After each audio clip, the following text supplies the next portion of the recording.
Did you know your stocks could secretly be helping someone else make money? While you're chilling at the beach, thinking your shares are safe, your broker might be lending them to short sellers who are betting against the market. It's like your broker is running a secret Airbnb for your stocks. Except you don't get the commission.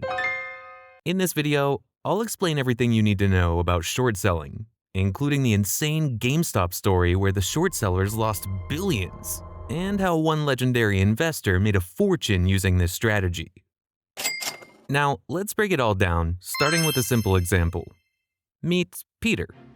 Peter thinks stock A is overvalued and is confident its price will fall soon.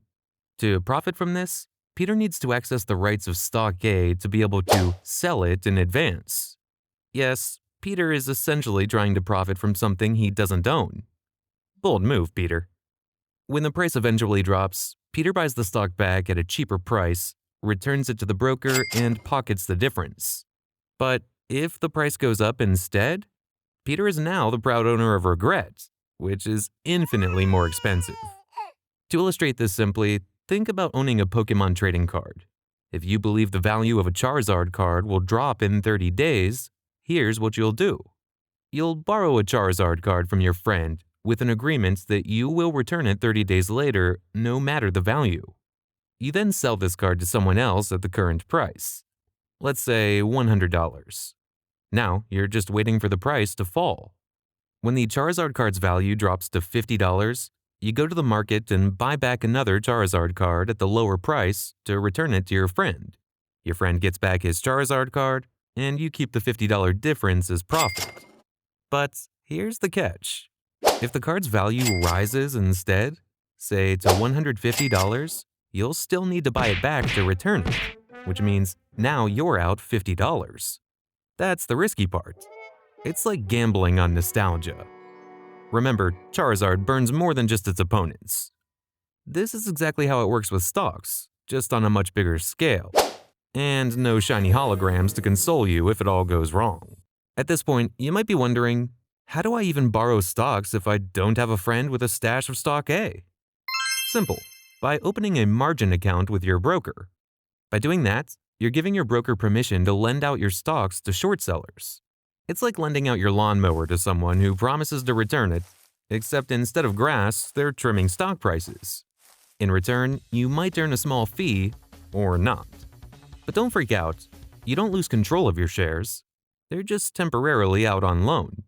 You still technically own them, can still get dividends, and still have your shareholder rights. However, as a short seller, there's a catch. If the stock price does the opposite of what you're hoping for and skyrockets instead of crashing, you're forced to buy it back at a higher price. And that's when things get really ugly. Imagine going to a store to buy milk, only to find out it's now priced like a liquid gold. In fact, losses in short selling are unlimited because there's no cap on how high a stock can go. Your stock could go to the moon, and you'll be sitting there wishing you bought a ticket. The only way down is zero. So short selling is great for people who love a good adrenaline rush and have no intention of sleeping ever again. But here's where it gets really wild. Some short sellers don't just bet on one stock, they bet against the entire market. And when those bets go wrong, it can trigger a short squeeze. Picture this. You've shorted a stock thinking it's about to crash, but suddenly, boom, it starts climbing. Now you're in full panic mode, trying to buy it back at a higher price. But as you do, the price keeps going up. And it's not just you. Everyone else is buying back at the same time, making the price shoot even higher. This is what we call a short squeeze, where short sellers get squeezed out and the stock just keeps rocketing. Some people say that is like putting out a fire with gasoline, except it's your money that's going up in flames. The most epic example here is the GameStop saga, a short squeeze that made the stock market look like a game of Jenga. In early 2021, GameStop was one of the most shorted stocks, with nearly 140% of its shares borrowed and sold by institutional investors who were certain the company was about to implode. But then, a bunch of Redditors saw this and thought, why not buy the stock and make things even more ridiculous? As the price soared, short sellers had to buy back shares to stop the bleeding, which, of course, made the price soar even more. This led to a massive short squeeze, and GameStop stock went from about $20 to a mind-blowing $483 in a matter of weeks. It was a market roller coaster, with short sellers losing billions and Reddit investors getting rich off sheer chaos. Victory Redditors! If Netflix isn't already working on a movie about this, they're missing out. Bonus points if Ryan Reynolds narrates the whole thing. Before you race off to find the next GameStop and become the next millionaire, here's the burning question. Can you short any stock in the market? Nope. Short selling isn't as simple as picking a random stock and hoping it falls faster than your internet connection during a Zoom call. Here's the deal. First, your broker has to find shares for you to borrow. If the stock is super popular or there aren't many shares floating around, they'll tell you, sorry, not happening. These are the hard-to-borrow stocks, which are basically the stock market version of trying to borrow someone's phone charger at a party. Second, some stocks are just flat-out forbidden. Penny stocks or tiny companies, for example. They're risky, easily manipulated, and the market's not here for your wild gambling habits.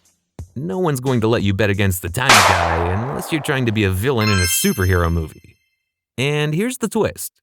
Some countries have rules, like the uptick rule, which says you can't short a stock unless its price is ticking up. Yeah, you can't bet against something unless it's showing signs of life. Because why let you make money when you can't even enjoy watching it spiral? Regulators, folks, always keeping the chaos from getting too fun. So, surprise! The stock market has rules, and not every stock is fair game, unless you've got a gold-plated yacht, in which case, do whatever you want. Some say short selling is essentially for experienced investors who understand the market and can handle losses that can make your last bad decision look like a parking ticket. Take George Soros, for example. In 1992, he shorted the British pound and made $1 billion in a day. $1 billion! But had he been wrong, he probably would have lost a fortune and his will to ever leave the house again if he was still alive by then. Short selling is a high-stakes game, so unless you're comfortable with potentially losing big, you might want to stick to something safer, like playing Monopoly with real money. But what if you still want to try short selling? Well, we've got a few tips the pros use to keep things from turning into a financial horror movie. The most common tactic is to trigger stop-loss orders. Let's say you short a stock at $50, hoping it drops, but instead it starts climbing faster than your self-esteem after a gym session. If you set a stop-loss order at $55, your broker automatically closes the position, limiting your losses to just $5 per share. It's like a safety net, saving you from massive losses. Because we all know how much fun it is to lose money the hard way. You could also diversify your short positions. Instead of betting everything on one stock, why not spread your short positions across multiple stocks or sectors? If you short one tech stock and it tanks, maybe a short on something else will save your bacon. Diversification, because putting all your eggs in one basket is a recipe for disaster. And omelets. And then there's the age-old saying about leverage. Leverage lets you control a bigger position with less money, but it's a double-edged sword. Imagine shorting $10,000 worth of stock with only $2,000 in your account.